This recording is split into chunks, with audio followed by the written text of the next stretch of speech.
Good afternoon, everyone. Thank you so much for tuning in for the talk. Today, I'll be talking about water management in woody plants and look at how savings can ensure stability in plant function. As we all know, Australia is coming out of the most intense drought we have known in the past 2 centuries. And under such intensely dry conditions, the water columns in plants, which are responsible for transporting water from roots to leaves, come under very high pressures. And if they're not able to sustain these pressures, air bubbles might start blocking the flow of water. And this blockage by air bubbles is called embolism, which is a seriously nasty business in plants. And we can measure this embolism. So if you look at this figure, as we see an increase in water demand on the x-axis, there's an increase in proportion of embolized vessels. This proportion also reflects percentage loss in conductivity. And there's a particular value of water potential called P88, which reflects or corresponds to 88% loss in conductivity in plants. And this is a very important measure of hydraulic safety and reflects a point of critical failure in plants, especially angiosperms. And I'll come back to this term again later on in my talk. Here is an example of a study where we can see that percentage loss in conductivity is correlated with the impact of drought that the eucalyptus species experienced in a forest. So beyond a certain threshold, this embolism can lead to complete failure of water pathways in plants and can severely reduce photosynthetic performance. It can also eventually lead to canopy death and also tree mortality. And whenever plants are studied for their strategies to avoid these dreadful effects, one of the resources that's often underappreciated is water storage in plants. Plants can rely on stored reserves of water quite significantly. In fact, a study reported up to 50% of daily water needs were met by stored water in a plant species. And this stored water can help mitigate high water needs and also avoid embolism. And in this study, we will be measuring the reliance on stored water by calculating sapwood capacitance, a trait which tells you how much water is released per unit of sapwood in response to water demand. So for instance, here in this figure, you can see that as water potentials are becoming more and more negative, more and more water is released from the storage tissues of sapwood. And the capacitance is the slope of this amount of water released per unit change in water potential. And the range in which it's calculated is defined by the native range of water potentials that the plant species experiences in its natural habitat. So I wanted to ask, what exactly is the role of sapwood capacitance in plants' hydraulic and photosynthetic functioning? Does capacitance help avoid severe embolism? And also, does it contribute to photosynthetic performance in plants? To answer these questions, we went to a temperate woodland site known as Castlereagh Nature Reserve in the Cumberland Plains of Western Sydney. And we studied 18 most abundant woody plant species and brought back some samples for measuring capacitance and percent loss in conductivity in the lab. Conductance measurements were done at Hawkesbury Institute for the Environment in Western Sydney Uni, and native conductance measurements in stem segments were done by connecting them to flow meters.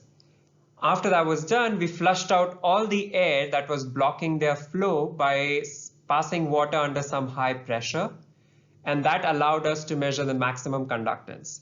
So eventually, percent loss of conductivity was measured as what proportion of maximum conductance is lost in these stem segments. And we were able to measure P88, which is the hydraulic safety measurement, for 8 out of 18 plant species in our study.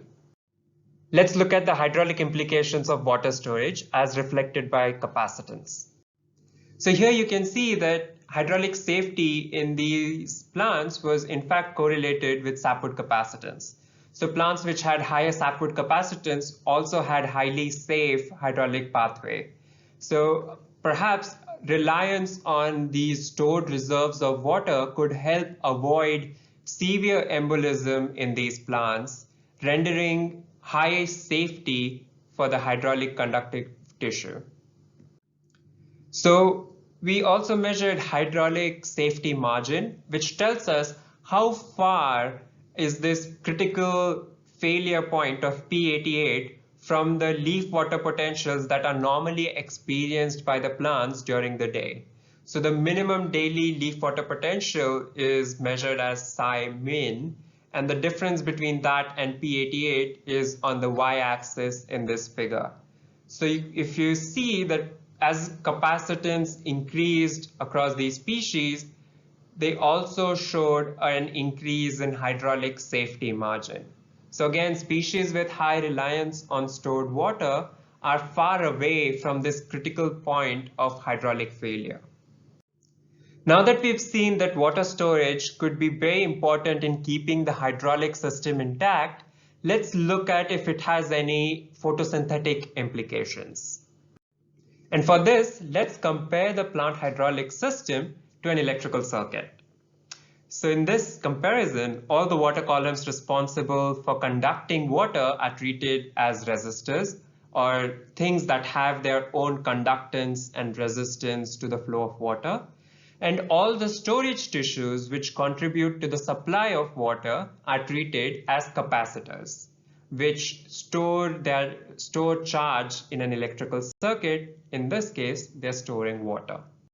So all in all, the water pathway through a plant could be equated to a resistor and a capacitor connected to each other in parallel. And the flow of water through this system is driven by the difference in water potential between the soil and the atmosphere. So what happens in an electrical circuit where there's no capacitor present? As you can see on the left side, as soon as there's a demand for charge in the circuit or a rise in current, there has to be an in-phase or in-sync change in the voltage across the batteries. But when there's a capacitor present, that capacitor can contribute some charge to this circuit. And therefore, the voltage does not have to drastically or immediately change. And there's a sort of delay in that change. And when you compare this to plants, where we have capacitance into consideration, as soon as there's a rise in water demand, there does not necessarily have to be an immediate or drastic change in water potential in the leaves. So because of the storage tissue contributing to this water demand or supplying in response to this water demand, we see a sort of phased response in drop in water potential. And this phased response is calculated in terms of a constant called tau. This tau indicates the curvature of this change in potential, or in biological terms, it refers to the buffering capacity due to the stored reserves of water. And mathematically, we can calculate this tau as the ratio of capacitance to the conductance properties of the sapwood when scaled to the whole plant level. So what does this mean for plants? A higher tau means that plants can delay the effects of intense environmental conditions. So plants can keep the vapor pressure difference at the leaf from rising. And this can be assisted by high water expenditure and transpirational cooling made possible by having a higher tau. So plants can keep operating under these happy conditions and have a higher water use efficiency. And when integrated over time, this high water use efficiency should be reflected in a higher isotopic carbon signature in leaves, which can be used as a plant photosynthetic performance indicator. So here you can see that a higher tau or buffering capacity indeed reflected a higher water use efficiency over time. So plants which had higher buffering capacity were able to fix more carbon over time per unit of water being used.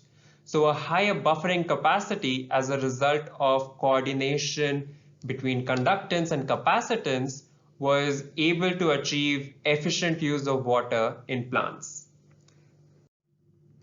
So to summarize, stored reserves of water can be very beneficial for plants. They can help delay the effects of intense dry conditions.